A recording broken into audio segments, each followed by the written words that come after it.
So what we're going to be looking at in this video is the timing component failures on this 2007 F150. It's got a 3-valve 5.4 Triton V8 engine, and like I did get lucky, unlike last time. All 8 spark plugs came out without breaking. Yay! Well, that's probably because they were replaced 40,000 miles ago. But either way, still, that was a relief.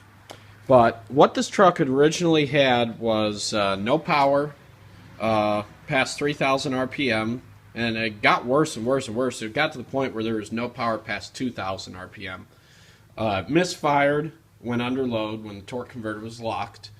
It ran rough. It got extremely poor fuel economy.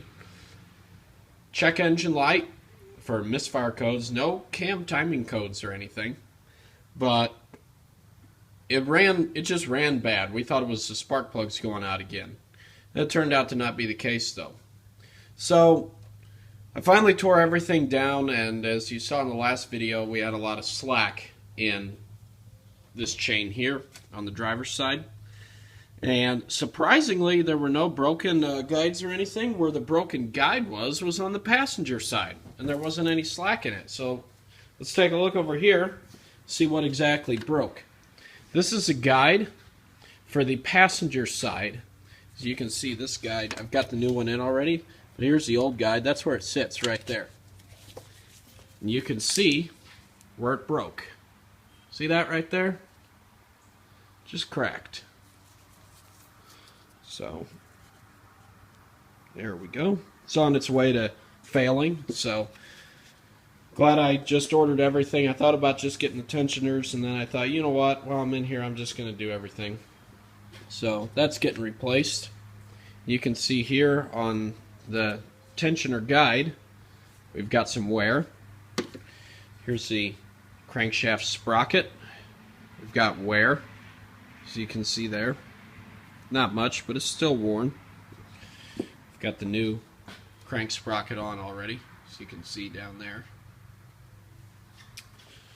Okay, next we have a collapsed tensioner. This is the passenger side timing chain tensioner. When I squeeze it, you can see how far I'm able to squeeze it. Similar to the tensioners I had in the video of that Ford Explorer. I don't know what it is with Ford and their tensioners. So that's the bad one. Now let's take a look at the passenger side one that was still good. That's the furthest I can compress it. So what was going on, as the engine reached higher RPM, higher speed, the centrifugal force from the chain was pushing the tensioner back. And the seal that goes around the tensioner there, which uses engine oil to keep pressure against the chain, had gone bad. It was actually missing. So the oil was just pouring right out of there and not doing its job, not keeping any tension on the chain. Topping that off with the spring mechanism going bad, causing it to collapse, you get what we had here. So as the engine developed higher speed, the chain pushed back on the tensioner, and the engine got out of time. Because whenever you return back to idle, or under 2,000 RPM, it ran perfect. And that explains the problem. So I'm hoping it didn't jump time or anything. I doubt it did, because we should have some bent valves, and we didn't have any bent valves as far as I know. I'm keeping my fingers crossed, hopefully. And I've also noticed some wear on the chain here. If you take the chain and hold it out, you'll notice there's some play in it there. It's not very noticeable, but when you take your new chain here, it's a lot stiffer. So I think this thing ran low on oil too, starved of oil, which also accelerated all the wear on these components. But this stuff here, this is just retarded. And the most ridiculous part about this whole thing is, still to this day, manufacturers are using these guides, and they continue to break. When I worked for GM at the Chevrolet dealer, you wouldn't believe the amount of 2.4 cylinder or 2.4 4-cylinder Equinoxes we had come in with broken guides that eventually jumped time. Guess we don't learn our lesson, but oh well. I gotta say, it keeps us mechanics busy. Finally, last but not least, the phasers. Of course, a lot of you know about this, go bad too. There's a little bit of wear on there, but instead of replacing the phasers, I'm just doing phaser lockouts, and I don't have the parts for this yet. But basically what you do is you take the phasers apart by taking all those bolts out except the one that holds the spring in place. You don't want to take that out or that spring is going to go flying.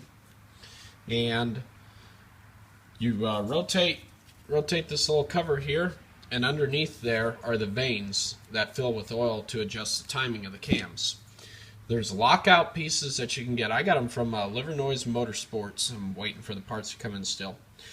But they actually sell a complete kit to not only lock the phasers, but also to reprogram your ECM so that it runs properly and doesn't set a check engine light with these being locked.